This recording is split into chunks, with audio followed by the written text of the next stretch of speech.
కాదండి, ఊరికే అడిగాను. ఏం తప్పా? తప్పే. నువ్వు ఊరికి అడిగినట్టుగా లేదు, ఏదో అనుమానంతో అడిగినట్టుగా ఉంది. అనుమానపడేట్టు మీరు నడుచుకుంటున్నారు. అసలే మన మధ్య భార్యాభర్తల సంబంధం అంతంత మాత్రంగా ఉంది.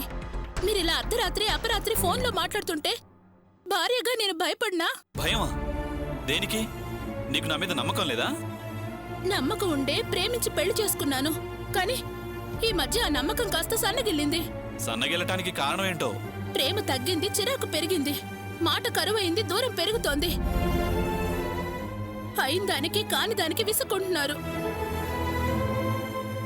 ప్రేమించి పెళ్లి చేసుకున్న వాళ్ళం ఎంత అన్యోన్యంగా ఉండాలి, కానీ మీరలా ఉంటున్నారా?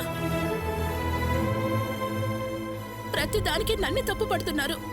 ఊ అంటే ఒంటికాల మీద లేస్తున్నారు. ఏ నా మీద మోసు తగ్గిందా? పిచ్చి పిచ్చిగా మాట్లాడుకు. నువ్వు చేసే పనులు బట్టే నాకు కోపం వస్తుంది. చూసారా చూసారా, ఇప్పుడు నేను ఏమన్నానని మీరు అలా అరుస్తున్నారు? ఈ అరుపులు కేకలే నాకు అనుమానాన్ని కలిగిస్తున్నాయి. మీరు ప్రేమగా పలకరించి ఎన్నాళ్ళయిందండి? నేను మీ మనిషినండి. మిమ్మల్ని నమ్ముకుని నా వాళ్ళందరినీ వదులుకునే దాన్ని. కానీ మీరు నన్ను పరాయి మనిషిలా చూస్తున్నారు. నేనలా చూడలేదు. నువ్వు పుల్లలేట మానితే నీ గౌరవం నీకుంటుంది. తప్పుగా అర్థం చేసుకుంటున్నారండి. అత్తయ్య తన కూతుళ్ళ కోసం ఎలా ఆరాట పడేదో అలా నేను మన కుటుంబం కోసం ఆరాట పడుతున్నాను.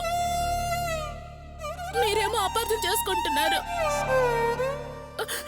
ఏమండి, మీరు నాకు దూరం అయితే నేను భరించలేనండి, అసలు బతకలేనండి.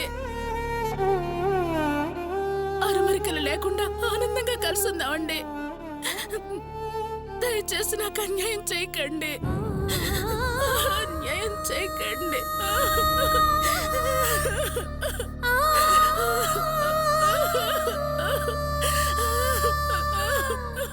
జయంతి, ఏంటిది? అపార్థాలు లేవు, అరమరిక లేవు, అన్యాయమూ చేయట్లేదు. నేను మా ఎండి గారితో మాట్లాడాను.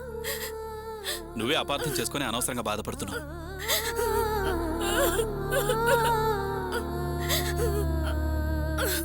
అసలు నేను ఎందుకు ఇలా అబద్ధం చెప్పాను? రాణితో మాట్లాడానని ఒక్క మాట చెప్తే సరిపోయేది కదా. తప్పు చేస్తున్నానా?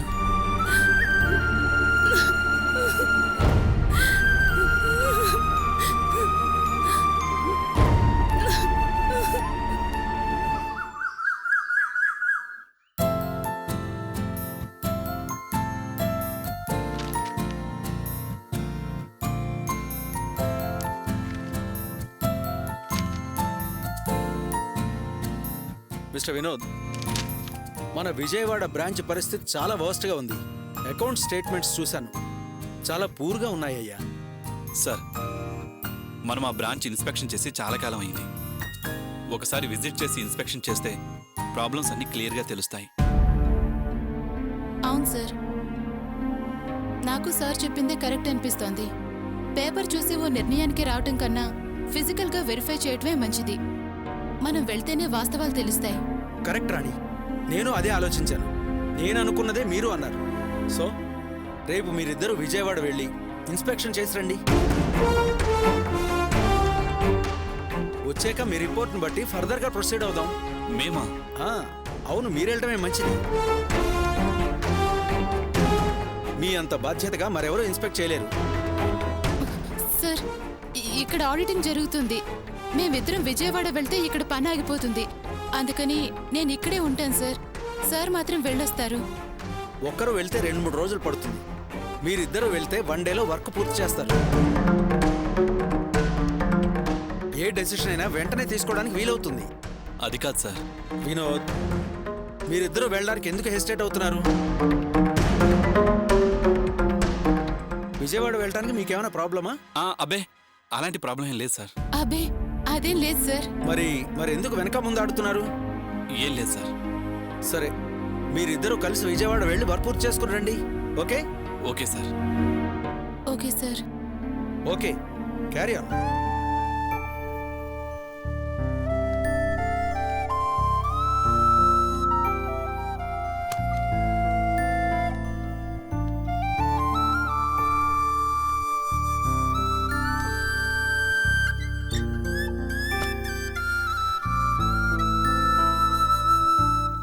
బావా ఎండి గారు మనల్నే వెళ్ళమంటున్నారు. ఇప్పుడు ఎలా బావా? ఏం చేద్దాం? అదే నాకు అర్థం కావడం లేదు. ఇద్దరం కలిసి వెళ్ళడాన్ని అవాయిడ్ చేద్దామంటే ఎండి గారేమో తప్పదు వెళ్లాల్సిందే అంటున్నారు. పోనీ నేను ఎండి గారిని పర్సనల్గా కలిసి పరిస్థితి అర్థమయ్యేలా చెప్పనా? చూడరాణి, ఇది మన ఫ్యామిలీ మ్యాటర్. పర్సనల్ ప్రాబ్లమ్స్ కోసం ఆఫీస్ పనులు పక్కన పెడతామా? ఎండి గారికి తెలిస్తే మన మీదున్న గౌరవం పోతుంది. అది కరెక్టే బావా, కానీ ఇప్పుడు ఈ పరిస్థితి నుంచి ఎలా బయటపడాలి? ఇప్పటికే మీరు ఈ బ్రాంచ్కి ట్రాన్స్ఫర్ అయిన విషయం నేను ఆకాష్ దగ్గర దాచడం ఓ సమస్య అయింది. ఇప్పుడు మనిద్దరం కలిసి విజయవాడ వెళ్తున్నాం అని తెలిస్తే ఇంకా పెద్ద ప్రాబ్లం అవుతుంది. ఏం చేయాలో అర్థం కావడం లేదు. అయితే ఓ పని చేద్దాం రాణి. ఇంట్లో మన ఇద్దరమే విజయవాడ వెళ్తున్నాం అనకుండా మరో ఇద్దరు ఆఫీస్ స్టాఫ్తో కలిసి వెళ్తున్నాం అని అబద్ధం చెప్దాం. ఏమంటావు? రేపు ఆ విషయం బయటపడితే ఇంకా ప్రమాదకరమైన పరిస్థితి వస్తుంది బావా. మరెలా రాణి? ఇంతకన్నా మరో దారి కనపడడం లేదు. ఎండి గారు మన మీద నమ్మకంతో పెద్ద బాధ్యత అప్పగించారు. అది మనం పూర్తి చేయాలి. ఒక్క రోజులో తిరిగి వచ్చేద్దాం. సరే బావా, అలాగే చేద్దాం. ఇంట్లో మీరు చెప్పినట్టే చెప్పి బయలుదేరదాం. సరే పద.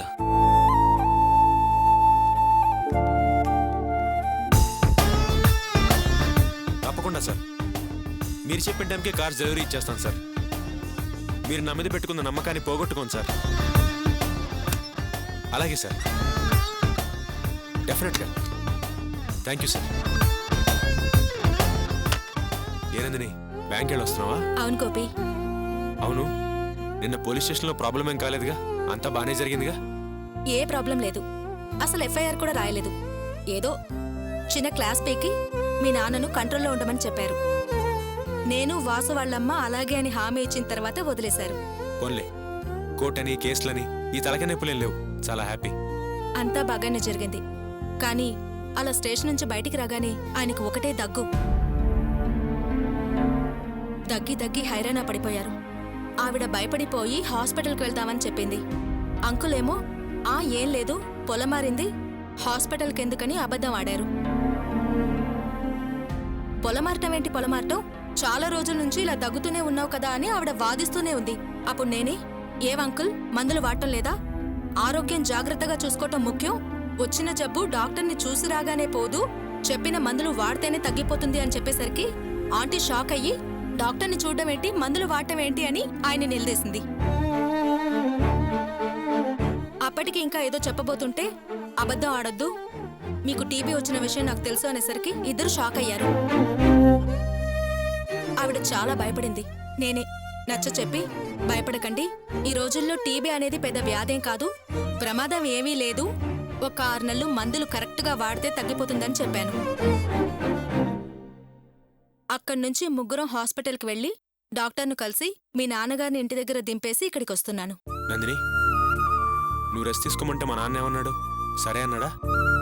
లేదు, నేను ఖాళీగా ఇంట్లో కూర్చోలేను, ఏదో చేతనైంది సంపాదించి తీరాల్సిందే, తప్పదు అని చెప్తున్నారు.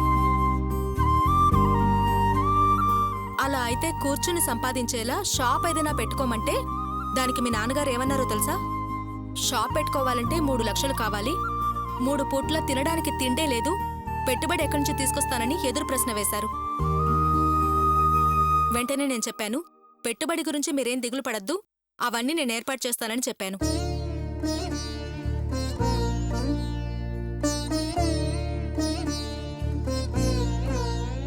ఏంటి గోపి ఆలోచిస్తున్నావు? నువ్వు షాప్ గురించి చెప్పిన సలహా బాగుంది నందిని, కానీ మా నాన్న గురించి ఆలోచిస్తున్నాను. మామూలుగా చేతిలో 50 100 ఉంటేనే ఆయన తాగొచ్చేస్తాడు. అలాంటిది ఒకేసారి 4 లక్షలు ఇస్తే ఆయన నిజంగా వ్యాపారం చేస్తాడా అని నాకే కొంచెం అనుమానంగా ఉంది, అంతే. లేదు గోపి, ఆయన తాగడనే నమ్మకం నాకుంది. ఈ మధ్యకాలంలో మందు జోలికి పోలేదు కదా, డ్రైనేజ్ పని చేస్తూ కూడా చాలా స్ట్రిక్ట్గా తాకుండానే ఉంటున్నారు కదా. అలాంటి ఆయన కేవలం నువ్వు పని తీయించావన్న బాధతో నీ దగ్గరకొచ్చి నా పనెందుకు తీయించావని అడిగితే నువ్వు చెప్పిన సమాధానానికి హర్ట్ అయ్యే కదా తాగి ఆ షాపు వాడితో గొడవపడి పోలీస్ స్టేషన్ వరకు వెళ్లారు. షాప్ పెట్టిస్తే ఆయన తాగుడు జోలికి వెళ్లరని నాకు నమ్మకం ఉంది. లేదు నందిని, ఆయన గురించి నీకు సరిగ్గా తెలియదు. నేను ఆయన్ని చిన్నప్పటి నుంచి చూస్తున్నాను. ముందు తాగననే చెప్తాడు, ఆ తర్వాత ఏదో ఒక కారణం చెప్తాడు. ఫ్రెండ్ బాధపడ్డాడనో, లేకపోతే ఎవడో సంతోషించాడనో, లేకపోతే ఏదో జరిగిందనో ఖచ్చితంగా తాగేస్తాడు. మా నాన్న గురించి నాకు బాగా తెలుసు, అందుకే ఇంత ఆలోచిస్తున్నాను. ఏంటి గోపి ఇది? నువ్వే మీ నాన్నని నమ్మకపోతే ఎలా చెప్పు? ఇక్కడ పాయింట్ నమ్మకం కాదు నందిని, అనుభవం. మా ఇంట్లో అందరికీ పెద్ద దిక్కు మా పెద్దనాన్న. మా పెద్దనాన్న చెప్తేనే ఆయన వినలేదు, ఇంకెవరు చెప్పినా విండు. చెప్తున్నాగా, మా నాన్న తాగుడు మానేస్తాడనే నమ్మకం నాకు లేదు. నమ్మకం లేదు అని పెట్టుబడి పెట్టి షాప్ పెట్టించలేదనుకో, మళ్ళీ ఆయన ఆ డ్రైనేజ్ పనికే వెళ్తారు. అది ఆయన ఆరోగ్యానికి మంచిది కాదు. వచ్చిన జబ్బు తగ్గదు. ఆలోచించుకో. చచా, నేను డబ్బు గురించి అసలు ఆలోచించట్లేదు నందిని. డబ్బు ఎంతైనా పెడతాను. కాకపోతే ఆ డబ్బిచ్చి ఓ అవకాశం ఇచ్చి నేనే ఆయన ఆరోగ్యం పాడు చేస్తానేమో అనిపిస్తోంది. గోపి, నువ్వేం అలాంటి భయాలేం పెట్టుకోకు. మీ నాన్న ఇక నుంచి తాగరని నేను గ్యారంటీ ఇస్తున్నాను. నా మాట వింటే ఆయన రెస్ట్ తీసుకోవడం కుదురుతుంది. వచ్చిన అవకాశం వినియోగించుకొని సంపాదించి చూపించాలనే పట్టుదల పెరుగుతుంది. ఒక లక్ష్యంతో శ్రద్ధగా పనిచేస్తారు. ఆయన మంచిగా మారటం కన్నా మనకు కావాల్సిందేముంది గోపి? చెప్తున్నాగా నందిని, నాకు డబ్బు ముఖ్యం కాదు, ఆయన ఆరోగ్యం ముఖ్యం. ఆయన బాగుండాలి, నాకు కావాల్సింది అదే. సర్లే, నువ్వు ఇంతగా చెప్తున్నావు కదా, అయితే ఆ డబ్బు ఏర్పట్టేదో చూడు. చాలా థ్యాంక్స్ గోపి. నేను నా క్యాబిన్కి వెళ్తున్నాను.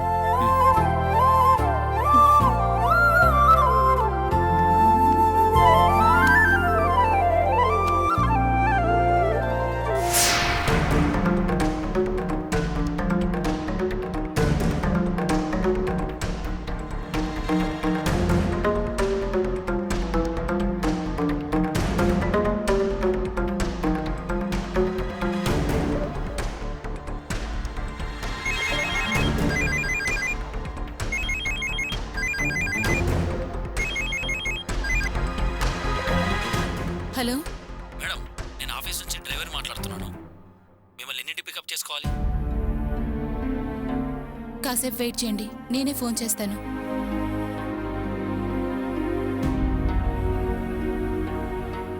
ఇంతకీ నేను వెళ్ళాలా వద్దా? ఎరా ఆకాష్, ఏమంటావు? మళ్ళీ ప్రత్యేకంగా అడుగుతారండి నాన్న. ఇష్టం లేదని చెప్తున్నాను కదా.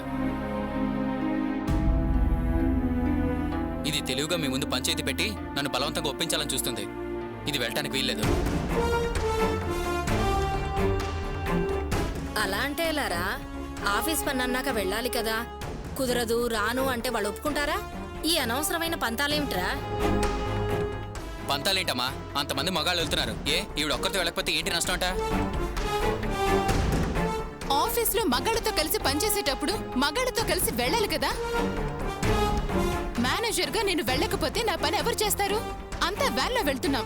నా సీటు నాకు ప్రత్యేకంగా ఉంటుంది. ఇప్పుడు బయలుదేరితే చేరేసరికి 6 గంటలు పడుతుంది.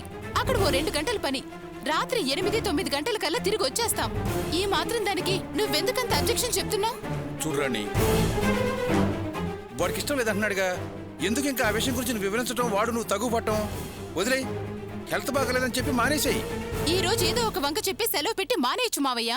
ప్రతిసారి అవుట్ స్టేషన్ పనులకి హెల్త్ అనో మరొకటనో లీవ్ పెడితే బాగుంటుందా చెప్పండి? పనికి ఒప్పుకున్నాక వాళ్ళ ఇష్టానికి చేయాలి కానీ మన ఇష్టాల ప్రకారం నడుచుకోలేం కదా. అయితే ఇంట్లో వాడు వద్దంటే నిజం చెప్పమ్మా. ఆ తర్వాత ఎలా జరిగేది అలా జరుగుద్ది. మావయ్య, మీకు తెలియంది కాదు, ఆఫీస్లో పనిచేసే వాళ్ళకి ఎలాంటి బాధ్యతలుంటాయో, పైగా మేనేజర్ పోస్ట్లో ఉంటే ఎలా ప్రవర్తించవలసి ఉంటుందో.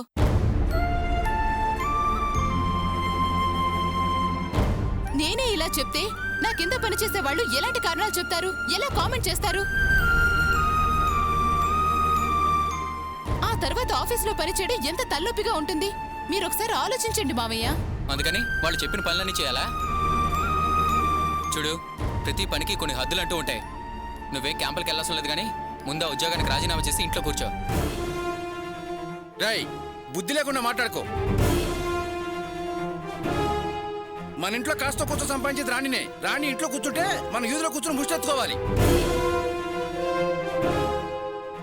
మాట్లాడే ముందు కాస్త వెనక ముందు ఆలోచించుకుని మాట్లాడు. ఏం నన్ను ఆలోచించేది? అయినా వీధులు ముష్టెత్తుకోవాల్సినంత కరం మనకేం పట్టింది? నేను సంపాదిస్తున్నాను కదా. రేయ్, నీ జీతం నీ సోకులకి కాఫీ టిఫిన్లకే సరిపోదు. ఇక ఇల్లెలా గడుస్తుంది, అప్పులెలా తీరుతాయి? నీ మాట ప్రకారం చేస్తే ఆయన చెప్పిన పనే చెయ్యాలి. రేయ్, తనంత వివరంగా చెబుతుంటే నువ్వేంటి మూర్ఖంగా మాట్లాడతావు? వెళ్ళనే. ఛే, వెదవ బతుకు. ఇదిగో చూడు, రాత్రి 8 గంటల లోపు ఇంటికి తిరిగి రావాలి. తేడా వచ్చిందో నేనేం చేస్తానో నాకే తెలీదు. సరే ఆకాష్. ఇంకేమమ్మా, వాడు ఎలాగలాగా ఓకే అన్నాడుగా, వెళ్ళరా. థ్యాంక్స్ ఆకాష్.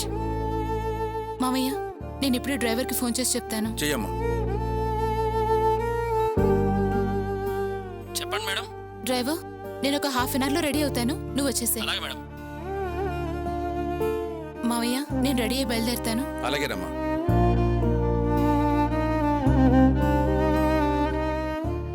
నువ్వేంటే తాడి చెట్ల నిలబడి చూస్తావు? వెళ్ళి టిఫిన్ పెట్టు. పదరా, నువ్వు కూడా పద, టిఫిన్ చేద్దాం. పదరా.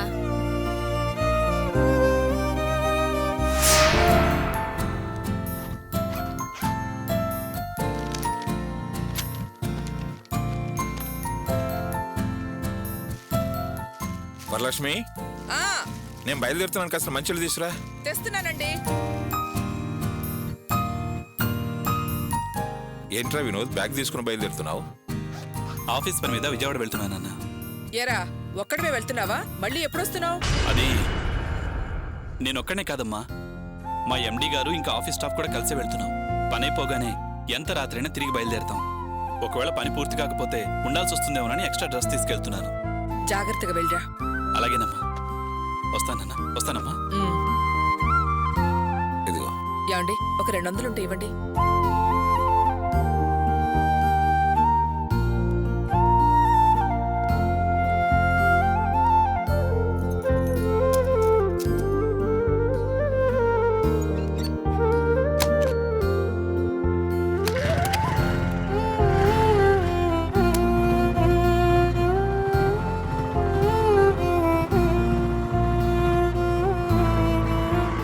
ఇక్కడ బాబు.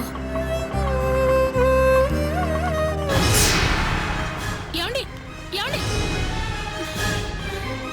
మేడం, డబ్బులు ఎంత బాబు? 100 రూపీస్ మేడం. ఇదిగో. ఈయన బ్యాగ్ తీసుకుని ఎక్కడికి వెళ్తున్నట్టు? నేను వెళ్ళొస్తాను. మంచిదండి. అత్తయ్య, మీ అబ్బాయి ఎక్కడికి వెళ్తున్నారు అత్తయ్య?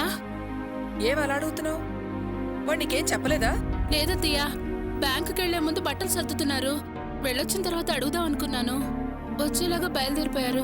ఇంతకీ ఎక్కడికి వెళ్తున్నారు అత్తయ్య? ఆఫీస్ పని మీద విజయవాడ వెళుతున్నాడంటమ్మా. పని అయిపోతే ఈ రాత్రికే వస్తానన్నాడు, లేకపోతే రేపు వస్తానన్నాడు. ఈయన ఒక్కడే వెళ్తున్నాడా? ఆ రాణి కూడా వెళ్తోందా? ఒక్కరే వెళ్తున్నారా మావయ్య? లేదమ్మా, వాళ్ళ ఎండి గారు స్టాఫ్ కూడా వెళుతున్నారంట. వరలక్ష్మి, మరి నేను బయలుదేరుతాను. మంచిదండి. ఏంటినా ఒక్క మాటను నాతో చెప్పపట్టకుండా వెళ్ళిపోయారు? ఓసారి ఆఫీస్ అటెండర్కి ఫోన్ చేస్తే డీటెయిల్స్ మొత్తం తెలుస్తాయి.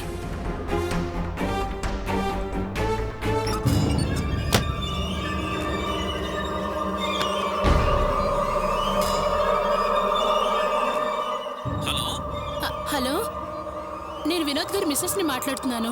నమస్తే మేడం, చెప్పండి మేడం. ఏం లేదు, వినోద్ గారు ఈ రోజు ఏ ఊరు వెళ్తున్నారు? విజయవాడ వెళ్తున్నారు మేడం. మీకు చెప్పలేదా మేడం? చెప్పారు, నేను ఊరి పేరు మర్చిపోయాను, అందుకే అడిగాను. అవును, ఎవరెవరు వెళ్తున్నారు? సారు రాణి మేడం ఇద్దరు వెళ్తున్నారు.